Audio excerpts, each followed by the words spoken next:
ప్రేక్షకులందరికీ నమస్కారం. 2025 సంవత్సరం ఫిబ్రవరి 16వ తేదీ నుండి ఫిబ్రవరి 22వ తేదీ వరకు గల వార ఫలాల్లో కుంభరాశి వారికి ఎలా ఉండబోతుంది, అలాగే ఈ రాశి వారు చేయాల్సిన పరిహారాలు ఏమిటో తెలుసుకోబోయే ముందు మీరు ఏమైనా సమస్యలతో బాధపడుతుంటే వాటి పరిష్కారం కోసం మీరు మా గురువు గారి నెంబర్కి కాల్ చేసి మీ సమస్యలకి తగిన పరిష్కారం పొందండి. ఖచ్చితంగా మీ సమస్య పరిష్కారం అవుతుంది. అలాగే మీరు మొదటిసారి మా ఛానల్ని చూస్తున్నట్లయితే వెంటనే సబ్స్క్రైబ్ చేసుకోండి. ఇక పూర్తి వివరాల్లోకి వెళ్తే కుంభరాశి వారికి బృహస్పతి 4వ ఇంట్లో ఉండడం వల్ల ఈ వారం మీరు అదనపు డబ్బును రియల్ ఎస్టేట్ ప్రాజెక్ట్ లేదా ల్యాండ్ ప్రాపర్టీలో పెట్టుబడి పెట్టడం ద్వారా మీ భవిష్యత్తును కూడా సురక్షితం చేసుకోవచ్చు. అలాగే ఈ రాశి చక్రం యొక్క పాత స్థానికులు ఈ వారం మొత్తం వారి ఆరోగ్యంపై ప్రత్యేక శ్రద్ధ వహించాలి. దీనికోసం ఉదయం మరియు సాయంత్రం పార్కుకు వెళ్లి సుమారు 30 నిమిషాలు నడవండి మరియు వీలైనంత వరకు మురికి ప్రదేశాల్ని సందర్శించకుండా ఉండండి. ఇంకా ఈ వారం మీరు మంచి లాభాలని ఆర్జించవచ్చని భావిస్తున్నారు. దీనివల్ల మీరు మీ లాభాల్లో ఎక్కువ భాగాన్ని కూడగట్టుకోగలుగుతారు. ఈ అదనపు డబ్బును రియల్ ఎస్టేట్ ప్రాజెక్ట్ లేదా భూమి ఆస్తిలో పెట్టుబడి పెట్టడం ద్వారా మీరు మీ భవిష్యత్తును కూడా భద్రపరచుకోవచ్చు.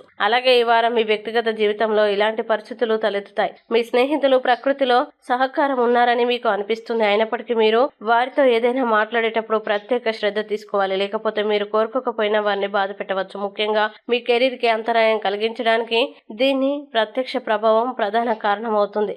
ఈ వారం గత తప్పుల నుండి నేర్చుకోకపోయినా వాటిని మళ్ళీ పునరావృతం చేసే పనిని చేస్తాయి. దీనివల్ల వారు తమ విద్యారంగంలో చాలా ప్రతికూల ఫలితాలను ఎదుర్కోవలసి ఉంటుంది. అటువంటి పరిస్థితుల్లో విఫలమైనప్పటికీ మీరు చాలా నేర్చుకుంటారని గుర్తుంచుకోండి. ఇటీవల వివాహం చేసుకున్న స్థానికుల జీవితంలో కొత్త అతిథి కొట్టుకోవచ్చు. ఆ తర్వాత మీరు ఇప్పుడు మీ ఇంటిలో ఎక్కువ సమయం గడపాల్సి ఉంటుందని మీరు గ్రహిస్తారు. ఇక కుంభరాశి వారు ఈ వారం చేయాల్సిన పరిహారాన్ని గనక చూసినట్లయితే ప్రతిరోజు 21 సార్లు ఓం నమో నారాయణ అని జపించండి. మంచి శుభ ఫలితాలని పొందుతారు. అలాగే ఈ వారం కుంభరాశి వారికి అనుకూల తేదీలు గనక చూసినట్లయితే వీరికి 21వ తేదీ చాలా మంచి రోజు. ఈ తేదీలో ఏ పని ప్రారంభించినా సరే మంచిది. ఈ వీడియోని లైక్ చేయండి, షేర్ చేయండి. మరియు మీరేమైనా సమస్యలతో బాధపడుతున్నట్లయితే వాటి పరిష్కారం కోసం మీరు మా గురువు గారి నెంబర్కి కాల్ చేసి మీ సమస్యలకు తగిన పరిష్కారం పొందండి. ఖచ్చితంగా మీ సమస్య పరిష్కారం అవుతుంది. ఇంకా మీరు అనుకున్నటువంటి అన్ని పనుల్లో అంతా మంచి జరగాలని కోరుకుంటూ సర్వేజన సుఖినో భవంతు.